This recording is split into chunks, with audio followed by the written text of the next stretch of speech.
Persidangan Dewan Undangan Negeri Dun Sabah ke-16 fokus negeri di bawah payu hari ini. Kita terus bersama Inisia Dolus untuk butirannya. Dan silakan. Baik, Nurul, Sabah akan meneruskan dasar mesra perniagaan dan menyediakan persekitaran kondusif bagi menarik lebih ramai pelabur swasta ke negeri ini, khususnya di taman-taman perindustrian sedia ada. Ketua Menteri Datuk Seri Panglima Haji G. Noor berkata usaha itu termasuklah memudah cara permohonan bagi pelaksanaan projek pembangunan. Pelabur yang berminat dan bersetuju untuk melaksanakan projek diberi tempoh 2 tahun selepas perjanjian dimeterai untuk menyempurnakan projek yang dirancang bagi mengelak rancangan terbengkalai. Kita telah pun memutuskan dalam Jemaah Menteri bahawa kita bagi time frame dalam untuk selepas perjanjian dilaksanakan, mereka hanya ada masa selama 2 tahun. Dalam masa 2 tahun itu, mereka mesti mula melaksanakan. Ketua Menteri menyatakan demikian bagi menjawab soalan adun usukan Datuk Seri Panglima Saleh Tun Said mengenai usaha kerajaan menghadapi kelembapan ekonomi dalam persidangan Dun Sabah ke-16 di Kota Kinabalu. Menurut Datuk Haji G, kerajaan juga sedang dan akan memperkasa pembangunan pelbagai sektor, termasuk pertanian dan pelancongan bagi memulih dan merancang semula ekonomi negeri. Dalam sektor pertanian, kerajaan negeri di bawah rancangan Malaysia ke-12 akan terus memajukan subsektor tanaman, perikanan dan ternakan bagi menghasilkan lebih banyak produk pertanian untuk tujuan komersial. Sementara bagi sektor pelancongan, pelaksanaan inisiatif Pelan Pemulihan Pelancongan Sabah akan terus diperhebat dengan meneroka, membangun dan menambah baik infrastruktur promosi pelancongan, termasuk membuka pejabat perhubungan, perdagangan dan pelancongan di negara Singapura awal tahun depan. Seramai 89,349 petani, penternak dan nelayan yang terjejas sumber pendapatan telah menerima manfaat daripada bantuan Sabah Prihatin BSP. Bagi tempoh September 2020 hingga Julai tahun ini, sejumlah 94.8 juta ringgit telah diagih kepada golongan berkenaan. Timbalan Ketua Menteri merangkap Menteri Pertanian dan Perikanan Datuk Seri Panglima Jeffrey Kitingan berkata pecahan menerima merangkumi 80,463 petani, 449 penternak dan 8,437 nelayan. Sabah juga giat membangunkan agriportal iaitu sistem pemasaran hasil pertanian untuk menghubungkan pengeluar dan pembeli atau pengeksport. Kerajaan negeri dan pusat juga memberi bantuan allowance sara hidup bulanan RM300 untuk nelayan pesisir pantai, bantuan pengusaha akuakultur marin berbentuk input ternakan seperti makanan ikan, peralatan sokongan infrastruktur melibatkan 305 pengusaha dengan peruntukan RM3.96 juta. Datuk Jeffrey menjawab soalan lisan daripada adun pintasan Fairuz Rendan mengenai usaha kerajaan membantu golongan petani dan nelayan yang terjejas pendapatan akibat pandemik dan bencana alam dalam sidang Dun Sabah.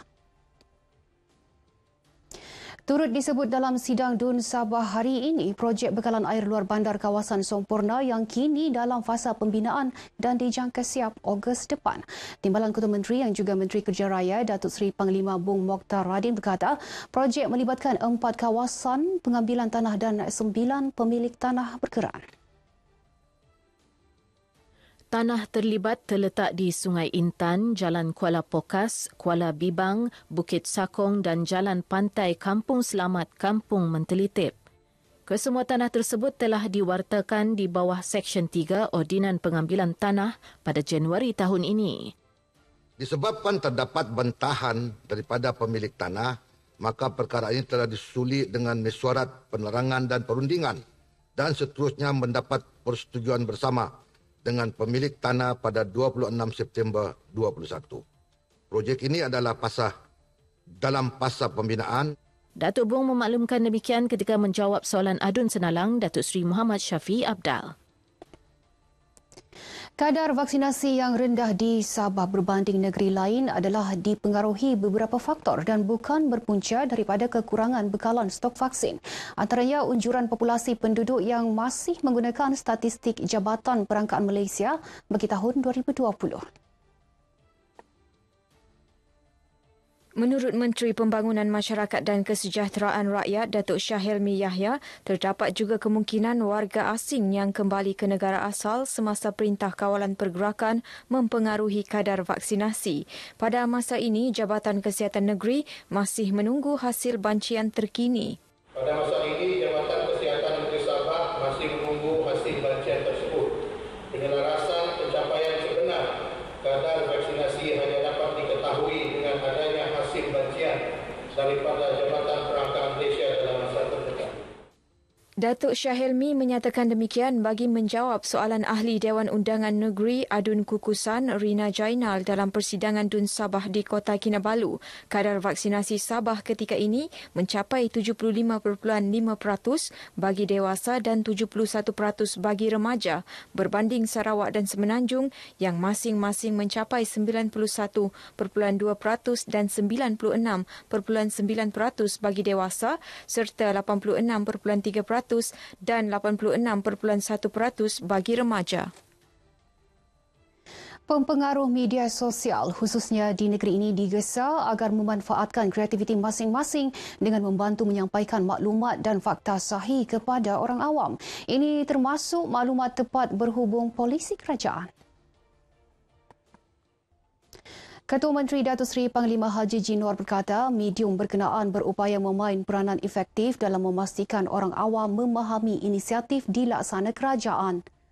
Beliau menyatakan demikian ketika berucap dalam majlis ramah mesra bersama pempengaruh media sosial di Kota Kinabalu. Ketika sesi interaksi, Ketua Menteri turut mengumumkan dana sejumlah RM50,000 untuk keperluan dan manfaat aktiviti pempengaruh media sosial di negeri ini. Dalam pada itu, mereka yang ditemui dalam program ini berharap lebih banyak aktiviti seumpama dapat diadakan.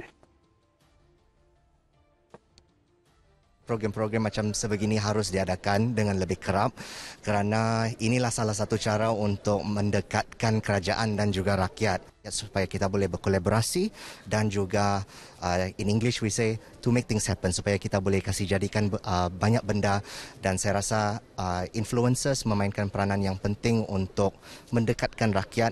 Influencer-influencer yang ada di Sabah kan banyak buat video pasal mempromosikan tempat-tempat menarik sekaligus untuk menaikkan ekonomi yang ada di Sabah. Jadi tempat-tempat menarik untuk pelancongan-pelancongan pun orang-orang luar nampak bah. Kami berharap supaya dari pihak kerajaan terus memberikan support kepada kami. Terutamanya untuk menghasilkan video-video untuk mendedahkan Sabah ini kepada di mata dunia.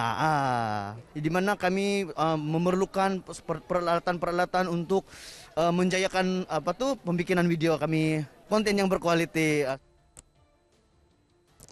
Para majikan di Sabah khususnya di daerah Ranau diingatkan agar tidak menggaji pekerja asing yang tidak mempunyai dokumen yang sah.